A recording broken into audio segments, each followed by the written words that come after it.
नमस्ते, स्वागत है आपका अपने ऑनलाइन लर्निंग परिवार TWD में। हम लोग सफलता सीरीज कर रहे हैं और ये विज्ञान के चैप्टर सेकंड के हम प्रश्नोत्तर आज डिस्कस करते हैं। यदि आपको PDF चाहिए तो PDF मिल जाएगी। आप क्लास को लाइक करें, शेयर करें और चैनल को सब्सक्राइब नहीं करेगा सब्सक्राइब करके बेल आइकन दबा लें। PDF के लिए आपको कमेंट बॉक्स में जाना है, वहाँ पे टेलीग्राम का लिंक मिल जाएगा, उसे ज्वाइन कर लेंगे और वहाँ पे सारी PDF आपको मिल जाएंगी। आइए क्वेश्चन देखते हैं। पहला क्वेश्चन है, मृदा किसे कहते हैं? तो मृदा सोइल पृथ्वी की ऊपरी परत है, ठीक, जो खनिजों, कार्बनिक पदार्थों, जल और वायु से मिलकर बनी होती है। यह पौधों के विकास के लिए आवश्यक पोषक तत्व प्रदान करती है। आइए अगला क्वेश्चन देखते हैं।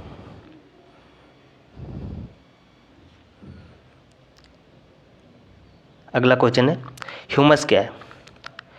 ह्यूमस जैविक पदार्थों का अपघटित रूप है जो मिट्टी में पोषक तत्वों को बढ़ाता है और उसकी उर्वरता बनाए रखता है। अगला क्वेश्चन, पर्वतीय मृदा से क्या अभिप्राय है? पर्वतीय मृदा पहाड़ी क्षेत्रों में पाई जाती है वाली मिट्टी है। यह आमतौर पर पत्थरों और खनिजों से बनी होती है और कृषि के लिए उपयुक्त नहीं होती क्योंकि उसमें पत्थर ज़्यादा होते हैं और मृदा की मात्रा कम होती है।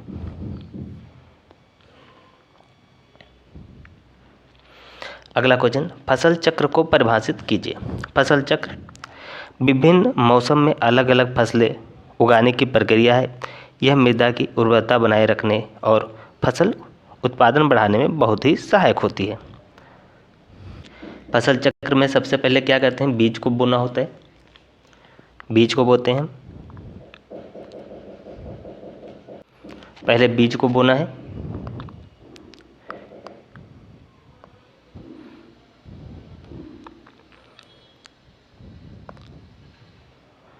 बीज की पहले बुआई होती है, बीज की बोना है। उसके बाद क्या करना है? उसके बाद सिंचाई करना है,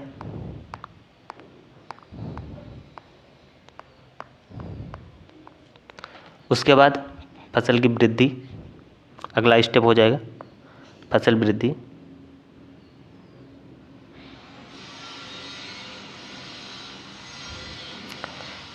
अब सिंचाई करने से क्या होगी? फसल की वृद्धि हो जाएगी,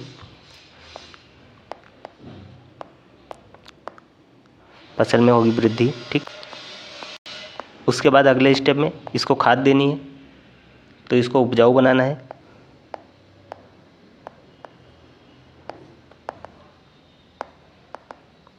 उपजाऊ बनाना है, ठीक। अगले स्टेप में क्या करना है? इसकी कटाई हो गई, फसल की कटाई करनी है। कटाई के बाद फिर फसल को क्या करना है? फसल की नियुक्ति करना है, अगला स्टेप हो जाएगा फसल नियुक्ति। फिर उसके बाद अगला स्टेप हो जाएगा आपका भूमि तैयार करना।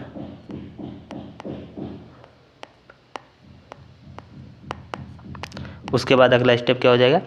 बीज नियुक्ति।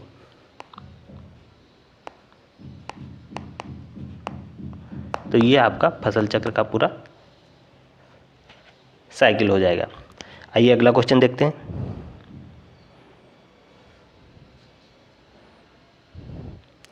कृषि पद्धतियों को समझाइए। कृषि पद्धतियाँ विभिन्न प्रकार के तरीकों का समूह जैसे जैविक खेती, फसल चक्र, सिंचाई, कीटनाशक का उपयोग, जिससे फसलों की गुणवत्ता और उत्पादन बढ़ाया जाता है।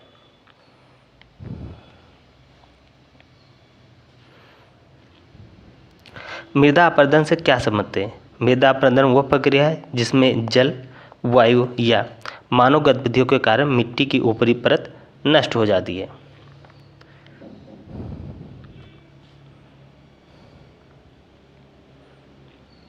कृषि उत्पादन में वृद्धि करने के लिए 2 उपाय बताइए। पहला उपाय क्या हो जाएगा? उर्वरकों और जैविक खाद का प्रयोग करना है, जिससे क्या होगी? कृषि की वृद्धि होगी, ठीक, उत्पादकता बढ़ेगी।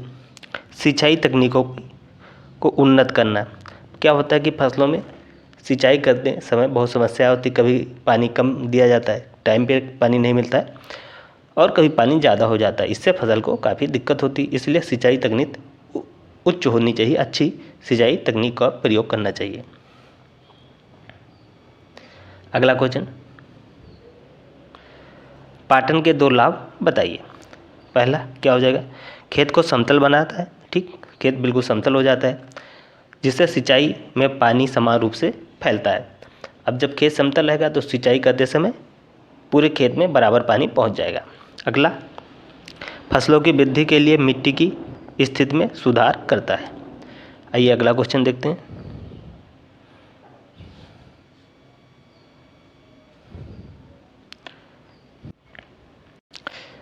मृदा संयोजन से क्या तात्पर्य है? मृदा का संयोजन मिट्टी में खनिज, कार्बनिक पदार्थ, जल, वायु के अनुपात को दर्शाता है। यह मिट्टी की गुणवत्ता, कृषि उत्पादन को प्रभावित करता है। फसल चक्र के लाभ देख लेते हैं। लाभ क्या होता है फसल चक्र के? तो पहला लाभ क्या हो जाएगा, मिट्टी की उर्वरता बनी रहती है, कीटों और रोगों का प्रभाव कम हो जाता है।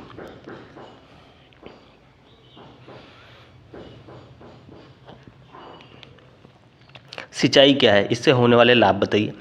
सिंचाई फसलों को आवश्यक पानी उपलब्ध कराने की प्रक्रिया है। इसके लाभ क्या होते हैं? फसलों की वृद्धि में मदद करता है, सूखे क्षेत्रों में कृषि को संभव बनाता है। अगला हो जाए, कीटनाशकों का प्रयोग बताइए। कीटनाशकों का उपयोग फसलों को हानिकारक कीड़ों, रोगों से बचाने के लिए किया जाता है। यह फसल उत्पादन को बढ़ाने में सहायता करता है। अगला क्वेश्चन, पर्यावरण पर कीटनाशकों के दुष्प्रभाव को लिखिए। पहला हो जाएगा जल और मिट्टी प्रदूषण, दूसरा हो जाएगा लाभकारी जीवों का नाश, और तीसरा हो जाएगा खाद्य श्रृंखला में विषाक्तता का प्रसार। अगला क्वेश्चन, कीटनाशकों के प्रयोग को समझाइए। कीटनाशकों का उपयोग फसलों पर कीड़ों और रोगों के प्रभाव को रोकने के लिए किया जाता है। इसका सही मात्रा और विधि से प्रयोग जरूरी है।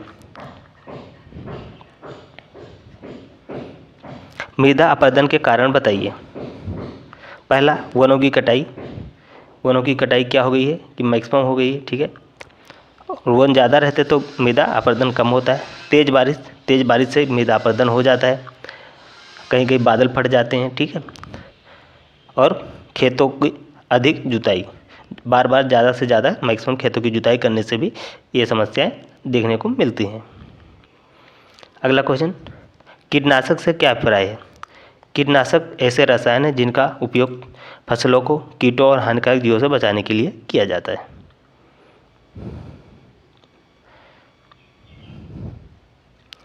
अगला क्वेश्चन, मृदा कितने प्रकार की होती है, समझाइए। तो मृदा ये आपकी कई प्रकार की होती है, 5-6 प्रकार की होती हैं। तो मेन 5 प्रकार की होती हैं। एक हो जाएगी बलुई, ठीक, दोमट, चिकनी, लाल और फिर काली मृदा। इसको अलग से भी डिवाइड करें तो पर्वतीय मृदा भी हो जाती है, लाल दानेदार मृदा भी होती है। तो और भी कई प्रकार की मृदाएं होती हैं, मेन 5 ही होती हैं।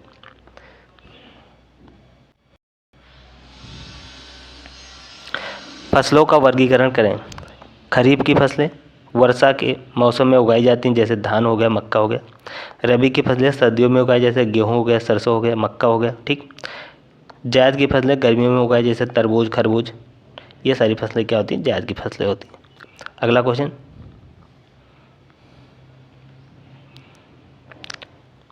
कृषि पद्धतियों का विश्लेषण करें।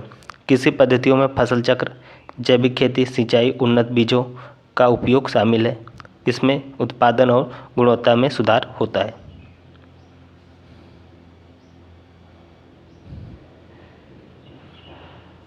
मृदा अपरदन व संरक्षण की विवेचना कीजिए। मृदा अपरदन मिट्टी की गुणवत्ता को नष्ट करता है। इसे रोकने के लिए वनों का संरक्षण, खेतों में घास लगाना और पथरीली दीवारें बनाना चाहिए।